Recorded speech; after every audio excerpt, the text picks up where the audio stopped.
ادھر سلیمان کی بیوی دور کھڑی کہہ رہی تھی، ایسا لگ رہا ہے جیسے وہ سونے کے نہیں بلکہ الپرسلان کی حفاظت کے لیے جا رہے ہیں، جیسے وہ سونے سے زیادہ اہم ہو۔ سلیمان کہتا ہے واسپورکان کی فتح میرے ہاتھوں میں ہوگی، تب سب کو معلوم ہو جائے گا کہ کون زیادہ اہم ہے۔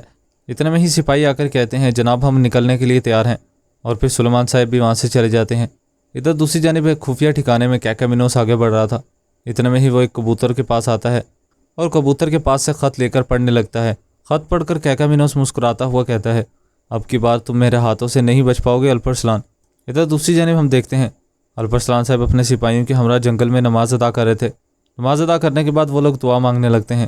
الپرسلان صاحب کہتے ہیں یا اللہ اپنے پیارے نبی صلی اللہ علیہ وآلہ وسلم کے نام کی حرمت کی خاطر ہمیں طاقت عطا فرما، ہمیں حضرت ابوبکر رضی اللہ تعالیٰ عنہ جیسی صداقت، حضرت عمر رضی اللہ تعالیٰ عنہ جیسا انصاف، اور حضرت عثمان رضی اللہ تعالیٰ عنہ جیسی حیا، حضرت علی رضی اللہ تعالیٰ عنہ جیسا علم اور بہادری، اور حضرت حمزہ رضی اللہ تعالیٰ عنہ جیسی جرات مندی عطا فرما۔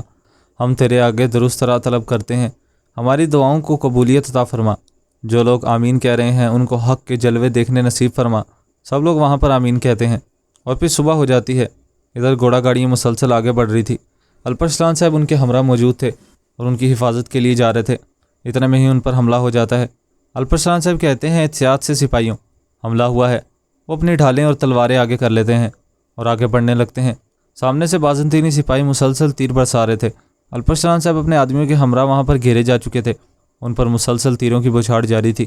اسی دوران وہاں پر ایک کمانڈر آ کر کہتا ہے حملہ کر دو سب۔ وہاں پر الپرسلان صاحب کے سپاہیوں پر حملہ کر دیا جاتا ہے۔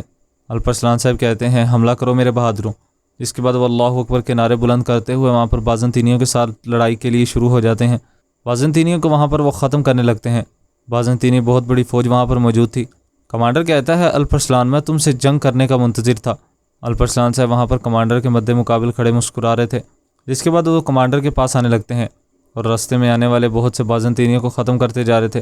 کمانڈر وہاں سے فرار ہو رہا تھا۔ عطابے کہتے ہیں حضور اکیلے مت جائیں یا آپ کو جال میں پھنسائیں گے۔ الپرسلان صاحب ان کے پیچھے جا رہے تھے۔ آور سپاہی کہتے ہیں جناب ہمارا انتظار کریں، ابھی مت جائیں۔ الپرسلان صاحب مسلسل بازنطینی سپاہی کے پیچھے پیچھے جا رہے تھے۔ ادھر کمانڈر بھی بھاگ رہا تھا۔ الپرسلان صاحب اس کا پیچھا کرتے کرتے آگے بڑھ رہے تھے۔ اتنے میں ہی وہ ایک مقام پر جا کر رکتے ہیں۔ الپرسلان صاحب کہتے ہیں کتوں کی طرح میدان جنگ سے کیوں بھاگ رہے ہو، میرے سامنے آؤ۔ اتنے میں ہی وہاں پر کمانڈر ان کے سامنے آتا ہے۔ الپرسلان صاحب کہتے ہیں آخر کار ہماری تلوار آمنے سامنے آ ہی گئی ہے دیوجن۔ کمانڈر کہتا ہے تلوار میرے لیے موت کا پیغام نہیں لکھ سکتی الپرسلان۔ اتنے میں ہی سامنے ایک بہت بڑی بازنطینی فوج آ کر اس کو گھیرے میں لے لیتی ہے۔ الپرسلان صاحب وہاں پر بازنطینی فوجوں کی ڈھالوں کے درمیان میں پھنس کر رہ گئے تھے اور وہاں پر ان کو پکڑ لیا گیا تھا۔